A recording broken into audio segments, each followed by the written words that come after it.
Menteri Keuangan Sri Mulyani Indrawati mengatakan perekonomian Indonesia diprediksi akan tumbuh antara 7,1% sampai dengan 8,3% pada kuartal 2 tahun 2021. Namun kalau kita flashback ke belakang melihat berbagai kontroversi yang pernah dibuat oleh Menteri Keuangan ini, pertanyaannya apakah prediksi Sri Mulyani masih layak untuk kita percaya?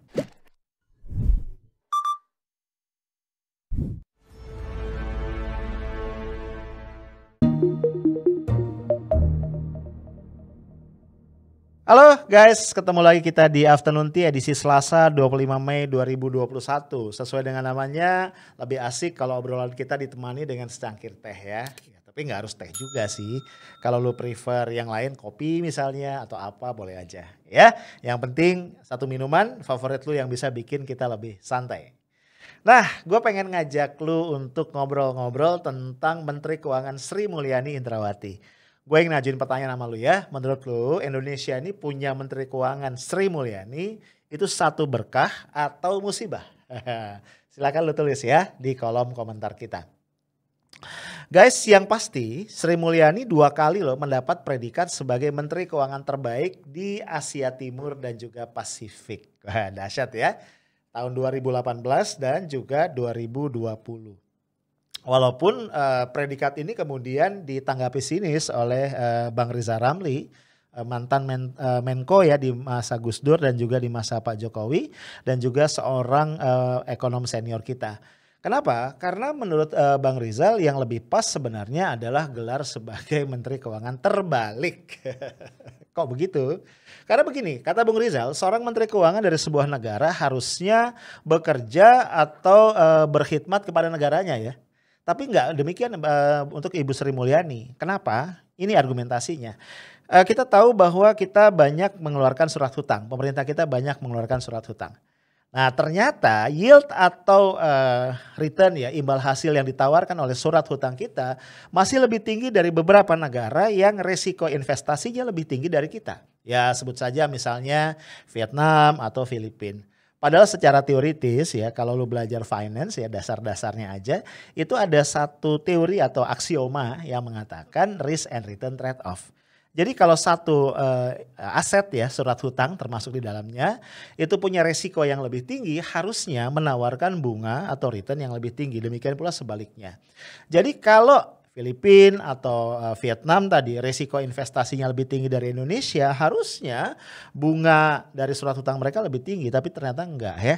Dengan bunga yang lebih rendah mereka juga laku juga tuh ya surat hutangnya. So pertanyaannya Sri Mulyani kerja buat siapa? Buat Indonesia atau buat negara atau lembaga kreditor asing? Nah itu alasan Riza Ramli menyebut Sri Mulyani sebagai Menteri Keuangan terbalik. Nah, tapi memang kalau kita lihat ada cukup banyak manuver langkah dari Sri Mulyani yang menjadi kontroversi.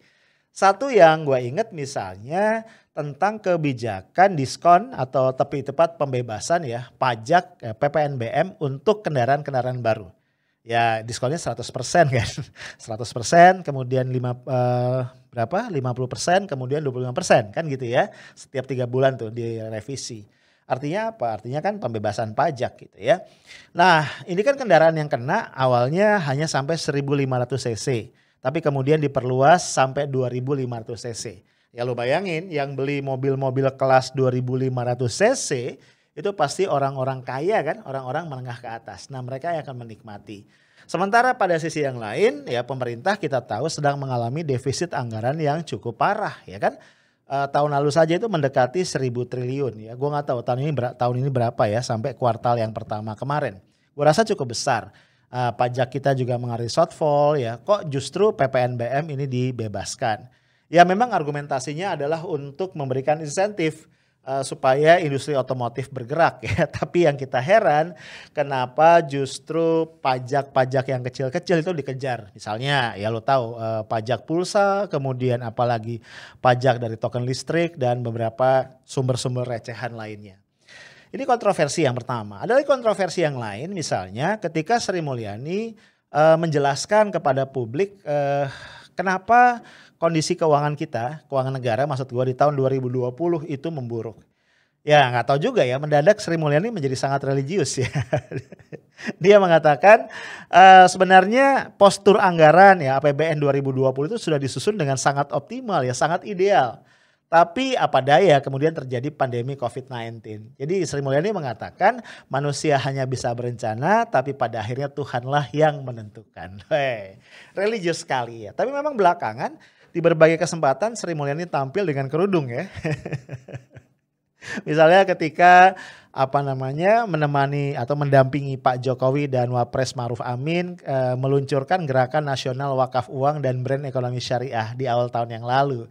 Atau juga ketika dalam kapasitasnya sebagai ketua ya dari Ikatan Ahli Ekonomi Islam ya, Sri Mulyani juga mengeluarkan statement bahwa ekonomi syariah ini punya potensi untuk ikut menyelesaikan krisis ekonomi yang dialami oleh negara kita. Jadi memang sosoknya ya seorang ekonom yang sering diidentikan dengan pemikiran-pemikiran ekonomi neoliberal ya, tapi ternyata mendadak syariah. Mudah-mudahan gak disebut mendadak kadrun ya oleh para buzzer. Kontroversi yang lain menyangkut kebijakan keuangan kita yang menarik untuk diangkat mungkin berkaitan dengan postur APBN di tahun 2021 ini ya. Gimana nggak aneh ya, di satu sisi kita lihat di tengah pandemi yang belum reda ini justru alokasi anggaran untuk bidang kesehatan turun sekitar 50% kalau kita bandingkan dengan tahun yang lalu. Sementara anggaran infrastruktur itu naik hampir 2 kali lipat ya, sehingga mendekati sekitar 400 triliun atau berada di sekitar angka itu. Ya ini cukup aneh ya, karena bayangan gue ya sebagai orang yang mungkin bisa dikatakan awam, dalam kondisi seperti ini pemerintah sebaiknya fokus ya pada hal-hal yang berkaitan dengan pemenuhan kebutuhan dasar masyarakat dan juga mengatasi COVID-19 itu sendiri berikut dampak-dampak turunannya.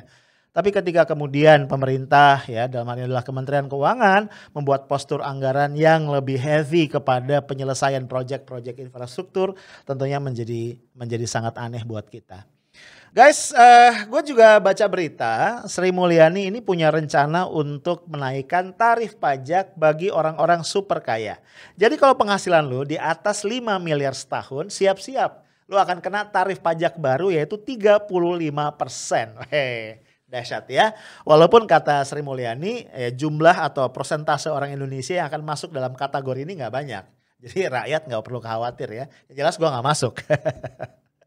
Nah ya kalau kita lihat yang menjadi pertanyaan adalah sejauh ini kayak apa sih tingkat kepatuhan dari orang-orang kaya wajib pajak besar ini dalam memenuhi kewajibannya membayar pajak. Ya yang jelas publik cukup tahu ya adanya kong kali kong antara para petugas pajak dengan wajib pajak besar.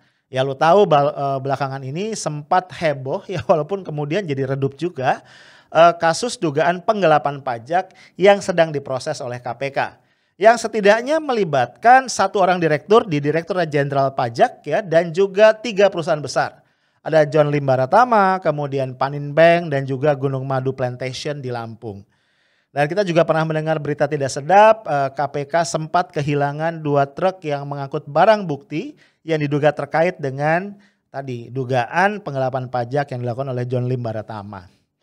Nah, gue jadi ingat juga beberapa tahun yang lalu di tahun 2017 ya Ibu Sri Mulyani dengan tegas mengatakan para pengemplang pajak akan dia kejar sampai kemanapun juga, bahkan mungkin sampai ke ujung dunia. Statement ini galak banget ya. Jadi bisa jadi menunjukkan juga memang selama ini bisa jadi ya mengemplang pajak merupakan sebuah kebiasaan dari beberapa wajib pajak. Mungkin yang besar-besar ya, kalau yang kecil-kecil kayak yang enggak ya. Nah cuma yang menarik ini yang bikin kontroversi, baru-baru ini keluar lagi berita yang lain. Bahwa Sri Mulyani minta restu kepada DPR RI ya untuk menghentikan proses pemidanaan terhadap para pengemplang pajak. Gua pas baca kaget. Rupanya Ibu Sri Mulyani ingin agar fokus negara adalah meningkatkan revenue dari pajak. Jadi kalau ada pengemplang pajak itu akan di-approach sedemikian rupa ya. Kalaupun diberikan hukuman denda administratif yang lebih memberikan banyak pemasukan kepada negara. Nah ini buat gue agak absurd ya. Karena bagaimanapun mengemplang pajak adalah tindakan kriminal. Iya kan? Kalau kemudian orang melakukan tindakan kriminal itu bisa bisa diampuni gitu ya hanya dengan membayar. Wah dahsyat menurut gue. Luar biasa. Ini jadi paradoks juga ya. Beberapa tahun yang lalu dia bilang akan mengejar para pengemplang pajak, tapi sekarang justru mengatakan minta restu dari Dewan agar pemidanaan dihentikan. Guys, catatan khusus perlu gue berikan terhadap rencana tarif pajak 35% untuk orang-orang super kaya ini. Kalau kita lihat selintas, kayaknya heroik banget ya kan. Ini orang-orang kaya dipajakin lebih tinggi, ya nanti bisa katakanlah subsidi silang gitu ya kepada orang-orang berpendapatan rendah. Tapi ternyata ada brutal fact yang disembunyikan. Karena pada saat yang sama pemerintah juga berencana untuk menurunkan PTKP batas penghasilan tidak kena pajak dari sebelumnya 54 juta menjadi 36 juta. Artinya apa? Kalau belet ini diterapkan, orang-orang yang berpenghasilan 3 juta per bulan saja harus melaporkan penghasilannya dan di atas itu akan kena pajak. Jadi lu bayangin ya, ini nampaknya trik pemerintah untuk mengejar target setoran pajak sebesar 1.000 triliun. Jadi kita tadi ya dikelabui ya dengan langkah yang seolah heroik menyasar orang-orang kaya, tapi sebenarnya orang-orang miskin pun kemudian lebih banyak lagi bebannya.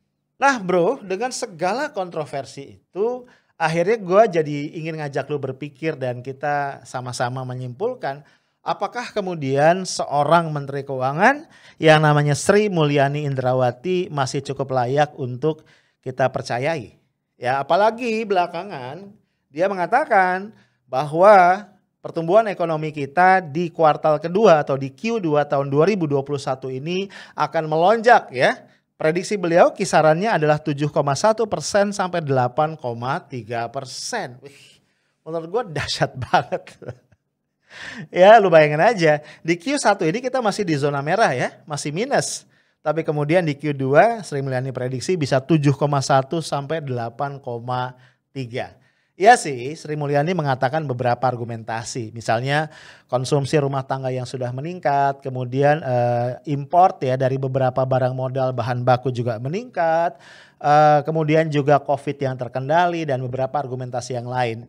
Tapi menurut gua angka 7,1 sampai 8,3 adalah angka yang ajaib luar biasa. Bahkan angka ini jauh di atas prediksi yang pernah disampaikan Pak Jokowi atau Pak Luhut ya yang berada di kisaran 7%. Ya, pertanyaannya adalah ketika Sri Mulyani ngomong begitu, ekonomi kita akan tumbuh antara 7,1 sampai 8,3, masihkah Sri Mulyani layak dipercaya? Ya, gua nggak mau jawab, lu tulis aja di kolom komentar, nanti kita diskusi lebih lanjut. Itu aja dari gua, stay tough, smart and professional. Assalamualaikum warahmatullahi wabarakatuh.